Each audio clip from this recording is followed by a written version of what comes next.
Bonjour à tous. En ce 21 septembre, aujourd'hui, la parole de Dieu de Saint Matthieu va nous parler de Jésus qui s'attable avec des personnes pas trop recommandables, selon certains, et on va voir comment Jésus réagit. Je vous invite à écouter cette parole de Dieu.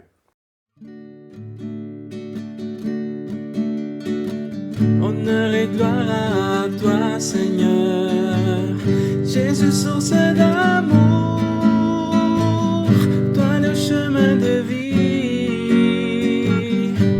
le roi de la paix, Jésus, Jésus, Jésus. Alors, le texte de l'Évangile de Matthieu.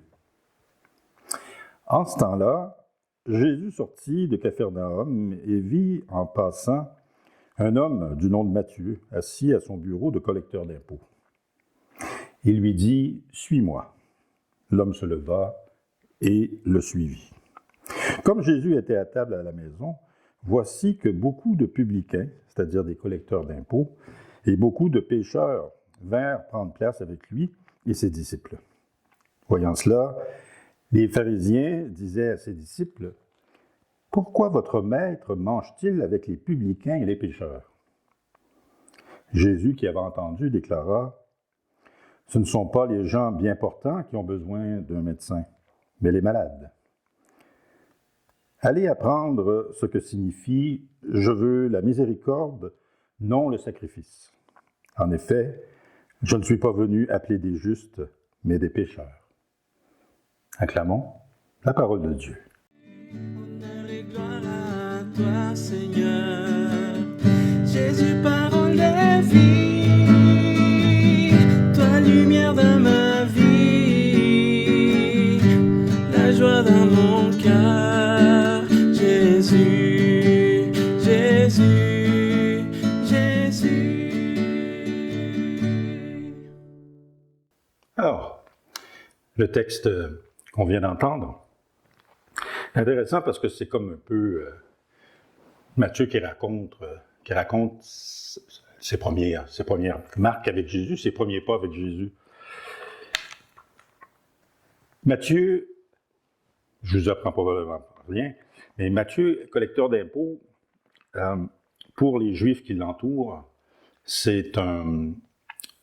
Matthieu est considéré comme étant souillé de façon permanente. Parce que les impôts qu'il collecte, il la collecte pour les Romains. Donc, il collecte les impôts pour l'occupant.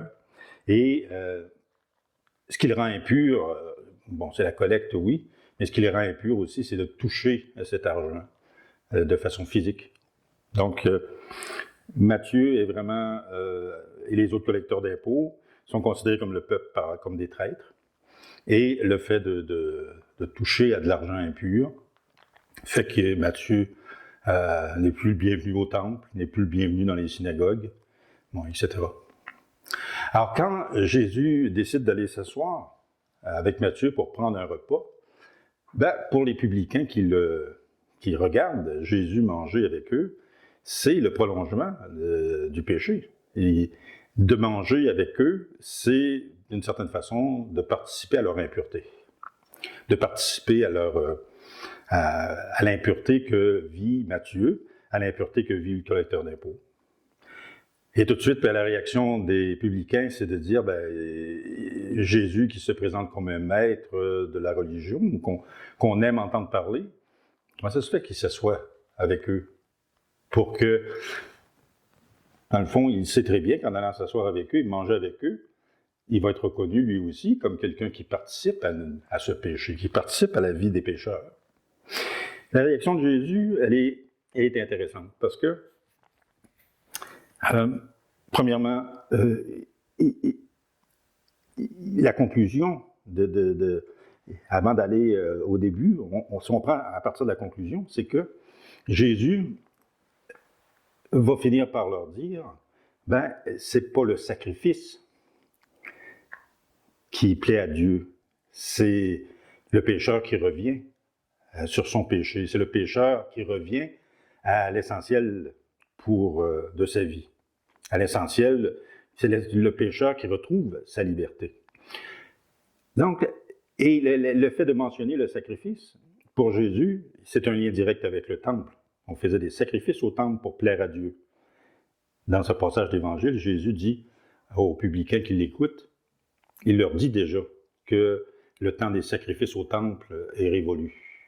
Que ce qui plaît à Dieu, c'est pas d'immoler un animal. Ce qui plaît à Dieu, c'est un cœur, comme le dit le psaume, ce qui plaît à Dieu, c'est un cœur brisé qui se repent. Ce qui plaît à Dieu, c'est quelqu'un qui a perdu sa liberté à travers son péché, parce que le péché, de façon fondamentale, qu'est-ce que c'est le péché?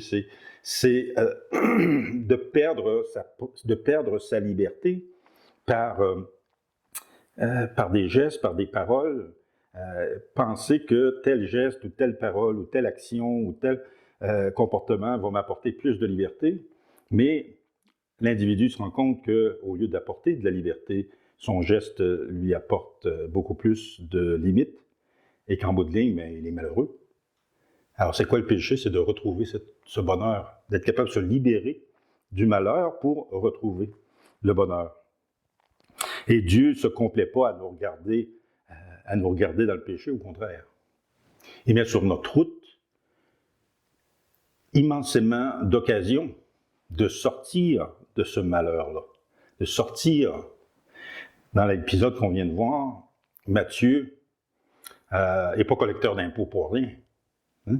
Et les collecteurs d'impôts, en contrepartie de leur, en contrepartie de leur rejet de leur peuple, c'est des gens qui faisaient de l'argent. Hein? On emmagasinait, les collecteurs d'impôts emmagasinaient leur salaire, faisaient de l'argent. Donc, il se retrouve d'une certaine façon, Matthieu est prisonnier. Est-ce qu'il est malheureux? Probablement que Jésus a senti à l'intérieur de Matthieu quelque chose, une liberté que Matthieu devait retrouver. Et d'aller manger avec lui, que le maître se déplace pour aller manger avec Matthieu,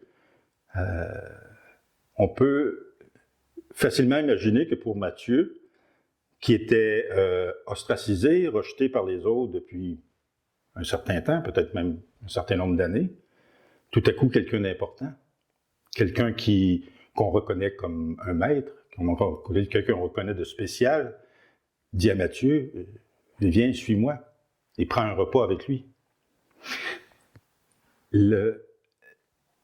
Jésus, par le simple geste de dire, la simple parole de dire à Matthieu, suis-moi, le simple geste de l'accueillir, de manger avec lui, Jésus lui ouvre un chemin de liberté. Jésus lui ouvre un chemin pour que ce qu'on va lui reconnaître comme péché, ce qui fait son malheur, Jésus va lui ouvrir le chemin. Et Matthieu n'a que l'occasion à prendre ce chemin-là.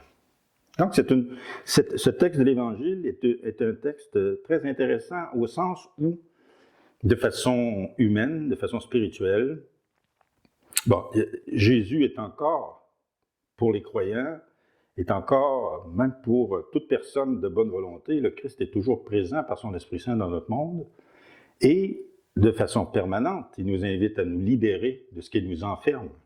Il nous invite à nous libérer de ce qui nous enferme en nous-mêmes. Parce que quand on est enfermé en nous-mêmes, on est enfermé aussi par rapport aux autres.